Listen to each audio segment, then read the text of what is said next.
أعوذ بالله من الشيطان الرجيم.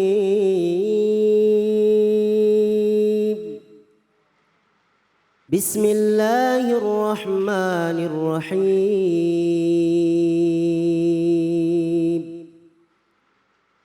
لئن لم ينته المنافقون والذين في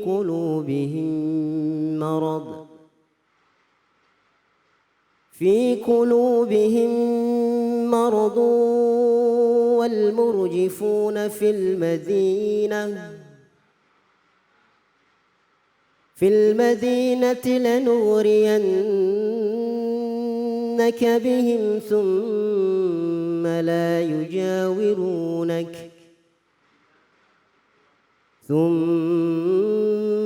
يجاورونك فيها إلا قليلا. صدق الله العظيم.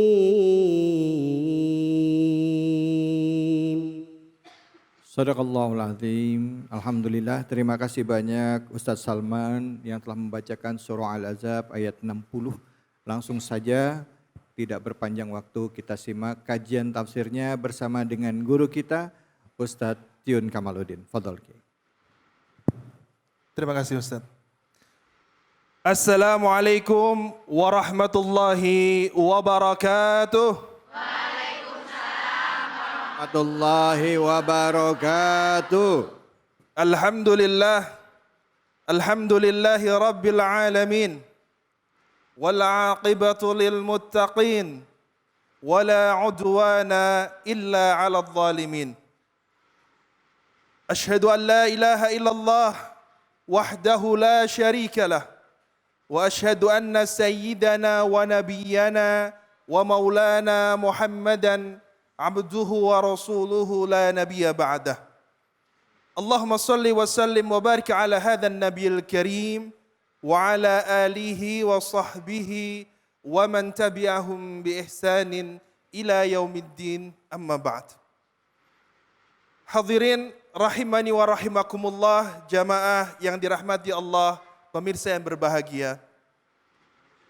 Rasulullah Muhammad sallallahu alaihi wasallam diutus ke dunia ini memberikan rahmat, membawa rahmat dari Allah Subhanahu wa taala. Dan Rasulullah Muhammad sallallahu alaihi wasallam diutus ke dunia ini untuk menyempurnakan akhlak. Akhlak manusia kepada Allah Subhanahu wa taala, akhlak manusia dengan sesama manusia, akhlak manusia dengan seluruh makhluk ciptaan Allah Subhanahu wa taala. Ketika kita mau beribadah, kita penuhi syarat rukunnya dan kita gunakan akhlak untuk beribadah kepada Allah Subhanahu wa taala. Bu, kalau kita sholat, ini untuk bapak-bapak ini, menggunakan sarung saja yang menutupi pusar sampai dengkul, sholatnya sah apa tidak? Sah apa tidak? Tapi punya akhlak apa tidak? Mosok ngadep sama Allah Subhanahu wa taala hanya pakai sarung, nggak pakai apa-apa. Ada yang kayak gitu? Nah, jangan-jangan suaminya pakai sarung saja. Iya. Harus ada akhlaknya kepada Allah Subhanahu wa taala. Begitu juga antara manusia dengan manusia yang lainnya. Ada akhlaknya. Bagaimana bermuamalah, bagaimana bertemu dengan teman, bagaimana bertemu dengan tetangga. Ada akhlaknya. Diatur di dalam Islam. Begitu juga dengan sesama makhluk ciptaan Allah. Kita kalau nyembelih binatang, dalam syariat Islam ada caranya dan ada akhlaknya. Apa di antaranya? Menyembelih dengan menggunakan pisau yang tajam. Jangan yang tumbul. Saya kalau nyembelih baca bismillah Ustadz. Tapi pakai silet. Ya Allah, sadis banget. Sadis. Jadi dengan baca basmalah dan ditajamkan alat untuk menyembelihnya. Fa idza dzabhtum fahsinud dzabhah. Kalau kalian menyembelih maka sembelihlah dengan cara yang baik. Ini akhlak. Nah, terkait dengan manusia sesama manusia, ini akhlaknya betul-betul harus dijaga. Jamaah rahimani wa rahimakumullah yang dirahmati Allah Subhanahu wa taala. Dalam kehidupan kita bertemu dengan manusia, ada yang baik, ada yang kurang baik. Ada yang akhlaknya Masya Allah. Ada yang baru melihat saja sudah enek gitu. Ada nggak kayak gitu, Bu? Banyak. Masya Allah. Bagaimana Islam mengatur hubungan antara manusia dengan manusia lainnya, terkhusus yang dekat, yaitu tetangga kita. Disebutkan dalam hadis Rasulullah Muhammad SAW bahwasanya tidak dikatakan orang itu beriman sehingga orang tersebut menghormati tetangganya. Menghormati, menghargai tetangganya. Ibu-ibu punya tetangga apa tidak? Ya. Kenal apa tidak? Kenal. Masya Allah. Akrab? Kalau makan dibagi apa enggak? Bagi. Yang benar, Bu? Masya Allah. Ya. Orang yang mengaku beriman kepada Allah, man kana yu'minu billahi wal yaumil akhir falyukrim jarahu. Harus memuliakan tetangganya. Jangan sampai menyakiti tetangganya. Rasulullah sampai bersumpah 3 kali ya, dalam sebuah hadis. Wallah la yu'min. Wallah la yu'min. Wallah la yu'min. Artinya apa? Demi Allah tidak dikatakan orang itu beriman. Demi Allah tidak dikatakan orang itu beriman. Demi Allah tidak dikatakan orang itu beriman. Sahabat bertanya, ya Rasulullah, siapa yang tidak beriman? Maka dijawab oleh Rasulullah Muhammad SAW, orang yang tetangganya tidak selamat dari kejahatannya. Wal iyadu billah. Jadi kalau ada orang sukanya itu ngerecokin tetangga, sukanya itu menyakiti hatinya tetangga, maka orang tersebut dikatakan oleh Rasulullah tidak sempurna imannya. Makanya harus hati-hati ini, Bu. Hati-hati. Kejahatan di sini ada beberapa hal. Yang pertama, kejahatan secara lisan. Ada orang itu kerjaannya menggunakan lisannya menyakiti hati tetangganya. Istri tetangganya dibilang sayang. Ada kayak gitu?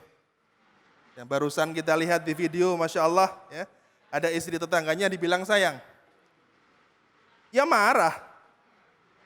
Ada lagi zaman sekarang itu, Masya Allah, aneh-aneh orang itu. Dia bilang, bojomu semangatku katanya. Waduh. Masya Allah. Astaga. Ini repot ini. Ini bikin masalah. Ya. Bojomu semangatku. Ada. Ngeri banget. Nah kalau sudah seperti ini, dia memancing masalah, menjadikan masalah besar. Sehingga apa? Antar tetangga berantem. Antar tetangga, Masya Allah, bakar-bakaran. Ya, tidak boleh. Harus dijaga lisannya. Ketemu tetangga disapa, Assalamualaikum. Ketemu tetangga, salam kemudian senyum.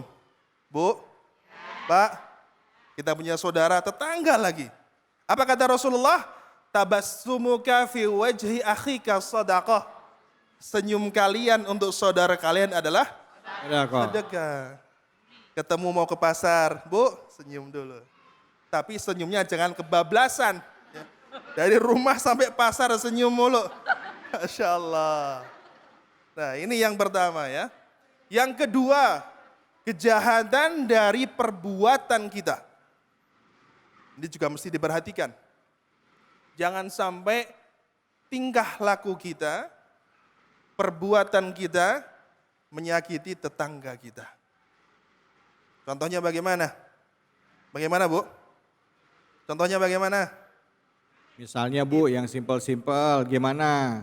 Yang nyakitin tetangga apa? Kita nyetel musik di rumah, kenceng-kenceng. Ya. Tetangga kita nafasnya sudah Senin Kemis. Ya. Ya. Udah kesana kesini, Masya Allah. Matanya sudah putih semuanya. Keluarga sudah ngumpul. Lah kita nyetel musik kenceng-kenceng. Masya Allah. Perbuatan kita nyakitin apa tidak ini Bu? Ada kayak gitu? Wal iyadhu billah, na'udhu billah. Jangan sampai. Ya. Ini tidak diajarkan oleh Rasulullah Muhammad sallallahu alaihi wasallam dan tidak dianjurkan oleh para ulama-ulama kita. Sebaliknya, apa yang dianjurkan, yang disarankan dengan tetangga rukun, dengan tetangga saling menghargai, dengan tetangga saling menghormati, saling mengasihi dan saling melengkapi. Inilah dalam Islam. Man kana yu'minu billah falyukrim jarahu. Barang siapa beriman kepada Allah, maka harus memuliakan tetangganya. Masya Allah. Alhamdulillah, terima kasih banyak Ustadz Yun. Ibu, Bu, Bu, ada nggak orang kayak gitu? Hah?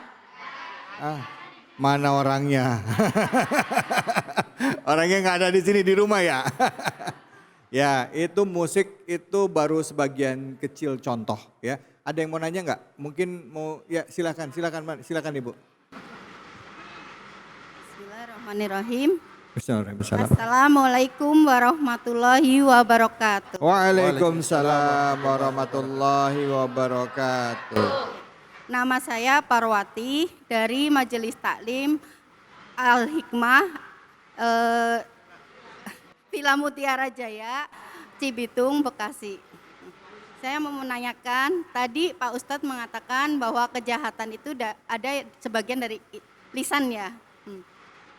Bagaimana solusinya ketika tetangga atau teman kita suka gosip atau menyebar fitnah? Nah. Terima kasih Ustadz. Nih Ustadz suka gini Ustadz. Kalau ada tetangganya lagi digopisin ya datang dia udah.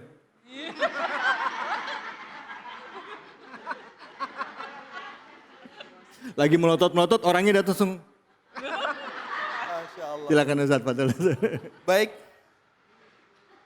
ketika kita mempunyai tetangga, hobinya ngegosip, ngegibah. Bahkan ada perkumpulan, ada waktu yang khusus untuk gibah time. Biasanya jam berapa tuh? Jam berapa Bu? Jam 9 tahu lah. Disautin lagi. Selesai ngurus suami, ngurus anak sekolah, nunggu tukang sayur, itulah gibah time. Tahu aja Ustadz. Ada seperti itu. Iya. Ada shopping time, gibah time, Masya Allah. Jangan Bu ya. Jangan. Bagaimana kalau kita punya tetangga, hobinya gibah, hobinya memfitnah. Apalagi yang difitnah adalah kita misalkan. Yang pertama, sebagai kaum muslimin, kita introspeksi diri dulu. Ya. Kita introspeksi diri dulu. Kita difitnah nih, saban hari, ya, saban waktu, Masya Allah. Dituduh ini, itu, dan sebagainya. Kita introspeksi dulu. Ada enggak tuduhan itu dalam diri kita? Ya. Jadi kita diminta untuk menghisap diri kita dulu. Kalau ada, betul, kita perbaiki. Kalau tidak ada, kita beristighfar pada Allah Subhanahu wa Ta'ala. Yang kedua, ketika kita difitnah, berarti yang memfitnah kita itu adalah orang yang zalim. Sebagaimana sabda Rasulullah Muhammad sallallahu alaihi wasallam, beliau menegaskan, unsur akhaka zaliman au madluman. Ya, tolonglah saudara kalian yang zalim maupun yang dizalimi. Posisi kita difitnah berarti kita dizalimi. Nah, bagaimana kita menolong saudara kita? Yaitu kita berikan penjelasan, kita nasihati, kita terangkan bahwasanya oh, mana buktinya. Ya, tidak jelas, tidak betul itu. Ya, kemudian yang terakhir adalah kita minta tolong pada Allah Subhanahu wa taala. Wasta'inu bis sabri wassalah. Kita sabar, di fitnah sabar. Kuatkan salat kita kepada Allah Subhanahu wa taala. Insyaallah akan datang pertolongan Allah Subhanahu wa taala. Allahu a'lam bishawab. Masya Allah, alhamdulillah. Terima kasih banyak Ustadz Yun udah bagi-bagi ilmu, Bu. Jadi ya kurang-kurangin ya. Apalagi lagi puasa nih, Bu, ya. Puasanya mah jalan terus, tapi saya nggak ngomong loh, saya nggak ngomong. Wasip aja. Ya, kurang-kurangin. Puasanya jangan cuman lapar sama aus, tapi juga puasa mingkem, mulutnya harus tapi juga dalam hati. Baik, pemirsa, itulah dia keseharian kita. Mungkin ini jadi bahan introspeksi bagi kita semua ya, untuk menjaga kehormatan keluarga kita, ya, tetangga kita juga ya. Kalau kita tahu aibnya, kurangnya nggak usah diomongin ya. Apalagi sok-sok mau nasihatin tapi depan orang. Waduh, malu orangnya yang ada ya, Bu ya. Oke, baik, kita akan lanjut lagi. Dan saya ingin mengutip, ini ada sebuah hadis dari hadis riwayat Al-Hakim dari Abu Hurairah. Ia berkata, dikatakan pada Rasulullah SAW, wahai Rasulullah SAW, fulanah selalu sholat malam dan puasa di siang hari. Akan tetapi ia sering mencela tetangganya. Rasulullah SAW pun bersabda, ia tidak baik, ia masuk neraka. Disebutkan kepada Rasulullah SAW bahwa fulanah hanya melaksanakan sholat wajib, puasa Ramadan dan bersedekah hanya secuil keju. Akan tetapi ia tidak pernah menyakiti tetangganya. Maka Rasulullah SAW pun menjawab, ia masuk surga. Masya Allah. Semoga kita termasuk orang-orang yang disediakan tempat di dalam surganya Allah. Amin ya rabbal alamin. Jangan kemana-mana, kita lanjut lagi. Tetap di mana? Di Cahaya Hati Indonesia.